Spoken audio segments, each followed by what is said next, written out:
काफी इंटेलिजेंट कवि है। ये वो व्यक्ति है जिसने जीवन की पाठशाला से बहुत कुछ सीखा और सीख के इस दुनिया को दिया। एक ऐसा हास्य कवि जिसके पास निश्चित तौर पे आज की तारीख में हिंदी हास्य कवि सम्मेलनों में जितने हास्य कवि हैं उसमें सर्वाधिक हास्य कविताएं किसी के पास अगर है तो वो आशकरण अटल है। आइए हम इस चिर युवा का स्वागत करें जिन्होंने अपनी उम्र बताने से मना किया है। आशकरण अटल।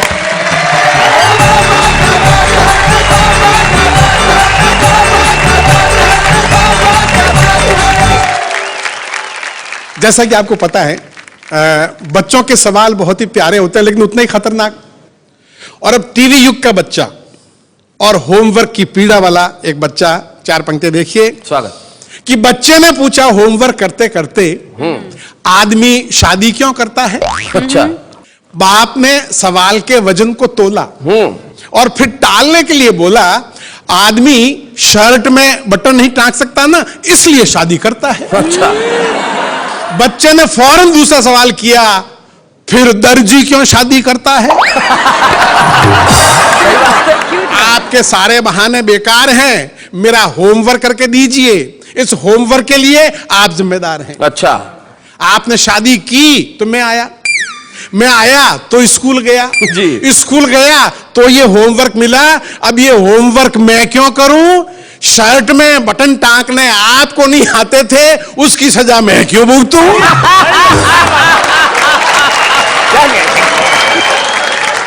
एक आपकी बड़ी प्रसिद्ध कविता है बुफे, उसका एक अंश हम जरूर सुनना चाहेंगे। मैंने बहुत साल पहले एक 5 स्टार होटल में खाना खाया था, उसका एक छोटा सा वर्णन है, देखिएगा। बुफे दावत सिस्टम वो दावत है जिसमें हर समझदार मेहमान या तो घर से खाना खाकर आता है या वापस घर जाकर खाता है। वापस घर जाकर खाता है। हर स्वाभिमानी आदमी को कम से कम 3 बार कतार में खड़ा होना पड़ता है।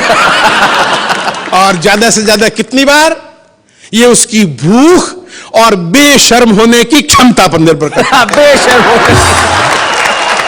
और इतनी बार लाइन में लगने के बाद कोई भला आदमी तो इतना दुखी हो जाएगा कि फिर ठीक से खाना ही नहीं खा पाएगा। जी। और पंक्ति देखिए कि बुफे दावत में कौन सैकड़ों बार खा चुका पुराना खुर्राट बुफेबाज है? बुफेबाज कौन खुर्राट बुफेबाज है और कौन नया मेहमान है? इसकी पहचान बहुत आसान है। पुराना अपनी प्लेट में जरा सा 1-2 चम्मच खाना ऐसे धर लाता है जैसे सत्यनारायण का प्रसाद लाया हो। अच्छा। जबकि नया अपनी प्लेट में खाने की हर डिश ऐसे भर लाता है जैसे कोई भिखारी 10 घरों से भीख मांग कर लाया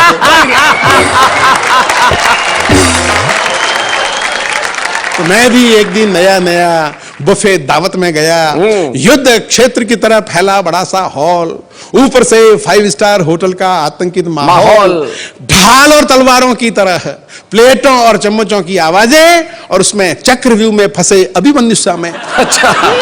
मैंने कूपन लिया तो ऐसा लगा जैसे खाने का लाइसेंस मिल गया। खैर मैंने थोड़ी सी सलाद, थोड़ी सी चटनी ली, 1 चम्मच पनीर, 1 चम्मच दाल मखनी ली, 1 रसगुल्ला और 2 पूड़ियां ली तो देखा कि प्लेट तो भर गई। अच्छा। अच्छी सब्जियां तो रह गई जी।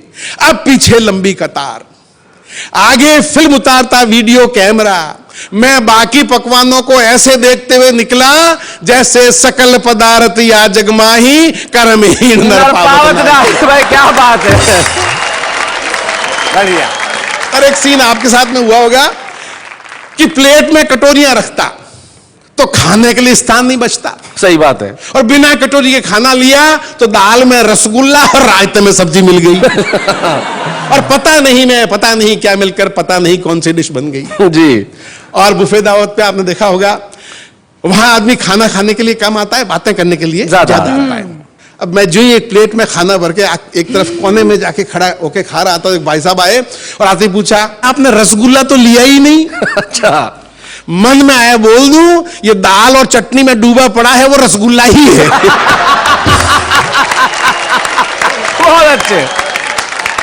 अंतिम पंक्तियां, वाह रे बुफे तेरी बलिहारी, उल्टी ही रीत है सारी, बचपन में गांव में सीखा था कि खाना हाथ धोकर खाओ, वाह। जूते उतार कर खाओ, क्या बात है। खाते खाते बातें मत करो और खाने के बाद अच्छी तरह कुल्ला करो जी। उस दिन वहां सब बिना हाथ धोए और जूते पहन के खा रहे थे, खाते खाते बातें भी किए जा रहे थे और खाने के बाद मेरे बेटे किसी ने कुल्ला नहीं किया। क्या बात है। भारतीय संस्कृति में ऐसों को गंवार कहते हैं। क्या बात है। उस दिन 5 स्टार होटल में पता चला वहां कुल्ला करने वालों को गंवार समझते हैं। क्या बात है। वाह वाह वाह वाह वाह वाह।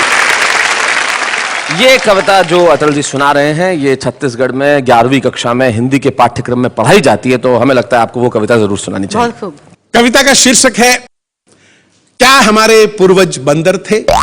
घर में पाते ही एकांत मैं रटने लगा डार्विन का सिद्धांत।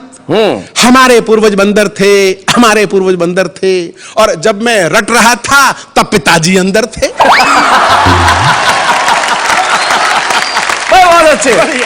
तब पिताजी अंदर थे, वे आए और चिल्लाए ये क्या बकता है, पूर्वजों को बंदर कहता है।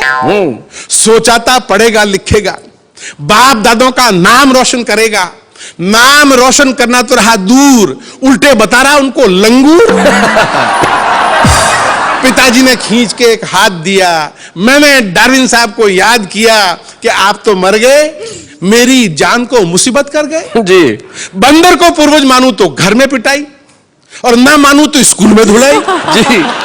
मैंने सोचा सबसे पूछा जाए और फिर किसी नतीजे पे पहुंचा जाए। मैंने पूछा अपने पड़ोसी से क्या हमारे पूर्वज बंदर थे, वे बोले तुम्हारे होंगे, हमारे पूर्वज तो अग्रवाल थे।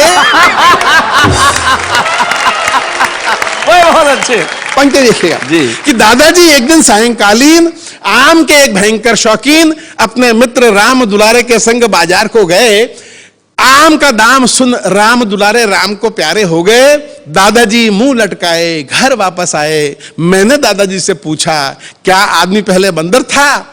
दादाजी बोले रोते रोते काश हम आज भी बंदर होते तो राम दुलारे यूं नहीं मरता। क्या बात है। क्या बात है। काश हम आज भी बंदर होते तो राम दुलारे यूं नहीं मरता, किसी पेड़ पर चढ़ता, जी भर के आम चूसता, न बाजार जाता न भाव पूछता। भाई क्या बात है। अगर वाह, बंदर वाह, होता वाह। तो राम दुलारे यूं भाई नहीं बहुत मरता। अच्छा। मैंने एक मदारी से पूछा वाह।